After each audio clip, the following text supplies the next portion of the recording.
पृथ्वीराज चौहान और मुगल आजम जैसी फिल्में देखी थी, मगर जब इन फिल्मों को देखकर मैंने इम्तिहानी पर्चे हल किए तो तारीख के पर्चे का जोग्राफिया बिगड़ गया था।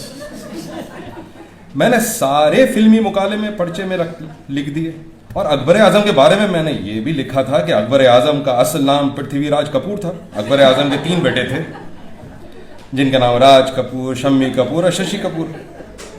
अकबर आजम बड़ा अच्छा अदाकार था, लेकिन अनारकली भी बहुत बड़ी अदाकारा थी। फिल्म फर्ज मैंने कर्ज लेकर देखी।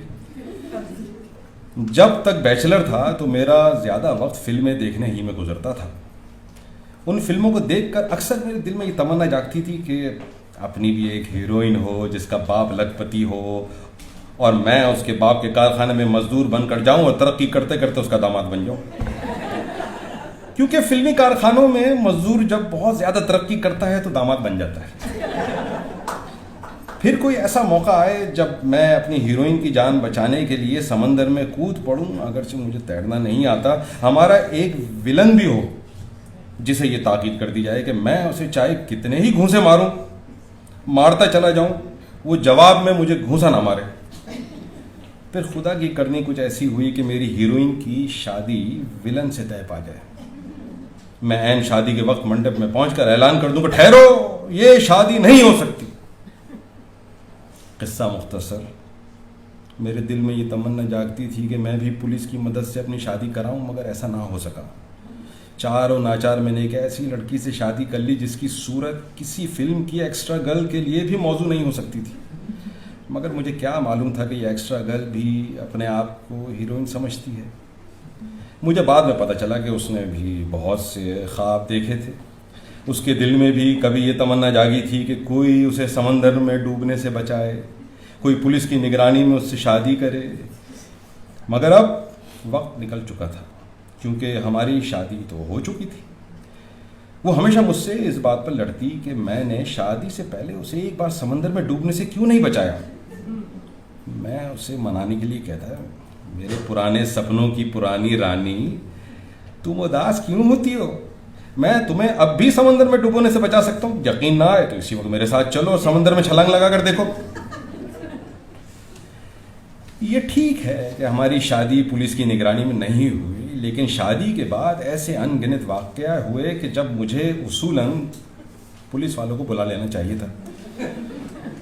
मेरा बस चले तो मैं दिन रात अपने घर पर पुलिस का पहरा बिठा दूं, क्योंकि 24 घंटों हम दोनों के दरमियान किसी न किसी बात पर झगड़ा होता रहता है। और ये सब कुछ इसलिए होता है कि मैं और मेरी बीवी ने शादी से पहले अलग अलग बहुत सी फिल्में देखी थी। मैंने अपने लिए एक हीरोइन का ख्वाब देखा था और मेरी बीवी ने अपने लिए एक हीरो का ख्वाब देखा था। नतीजा ये हुआ कि शादी के बाद मैंने उसे हीरोइन और उसने मुझे हीरो बनाने की कोशिशें शुरू कर दी। सारा झगड़ा बस इतना ही है। मैं उसे सिर्फ साधना बनाना चाहता था, इसलिए एक दिन उसके बाल मैंने सामने से काट दिए। इस बात पर वो मुझसे खफा हो गई और बोली, मोहब्बत साधना से करते हो और बाल मेरे काटते हो? जब तुम्हें साधना इतनी ही पसंद भी है तो मुझसे शादी क्यों की? मैं अब खामोश नहीं बैठूंगी, मैं तुम्हें अपना हीरो बनाकर रहूंगी।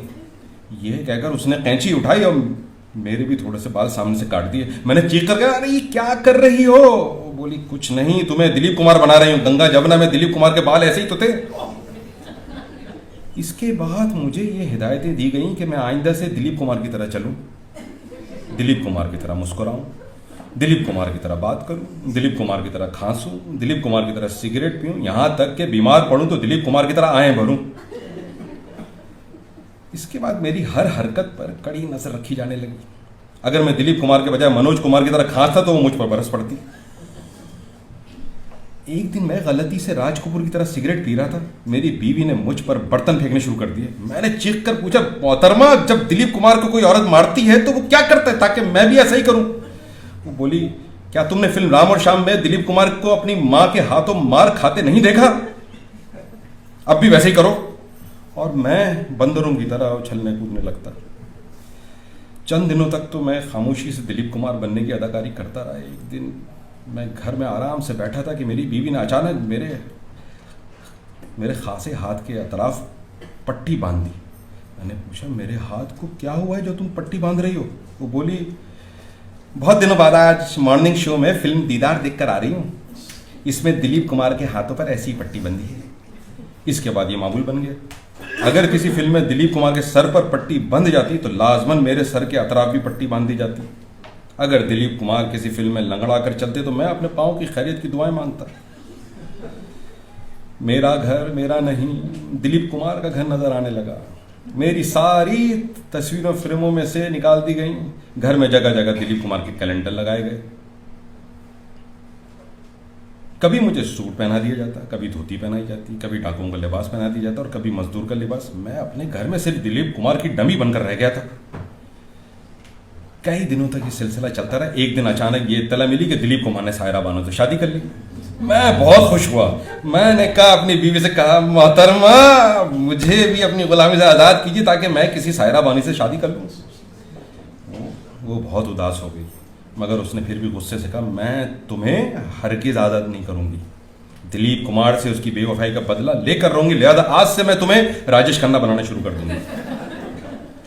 मैंने कहा, ये मुझसे ना हो सकेगा। मैं इतने बरसों से दिलीप कुमार की अदाकारी करते करते असली दिलीप कुमार बन गया हूँ। अब राजेश खन्ना बनना मेरे बस की बात नहीं। इस पर बीवी ने कहा, मगर मैं दिलीप कुमार को उसकी बेवफाई का मजा चखाना चाहती हूँ। मैंने कहा, तो दिलीप कुमार को मजा चखाओ, मुझे बीच में क्यों लाती हो? वो बोली, मैं कुछ नहीं सुनना चाहती। दिलीप कुमार को पता नहीं है कि औरत के इंतकाम की आग कितनी तेज होती है। आज से मैं तुम्हें राजेश खन्ना बनाकर रहूंगी, देखती हूँ दिलीप कुमार क्या करता है। और औरत के इंतकाम की आग को सर्व करने के लिए मुझे राजेश खन्ना बन जाना पड़ा। मेरे कपड़े बदल दिए गए, मेरी मुस्कुराहट बदल दी गई, मेरी चाल भी बदल दी गई। मैं चंद दिनों तक तो बड़ी खुश उसलूबी से राजेश खन्ना के फराइज अंजाम देता रहा। एक दिन अचानक मेरी बीवी ने मुझसे पूछा, क्या तुम्हें कैंसर नहीं हो सकता? मैंने पूछा, वो किस लिए? बोली, इसलिए कि फिल्म आनंद में राजेश खन्ना को कैंसर हुआ है। पानी अब मेरे सर से ऊंचा हो चुका था, मुझ में मजीद ताब नहीं थी। मैंने गुस्से से कहा, आज से मैं राजेश खन्ना बाकी नहीं रहूंगा।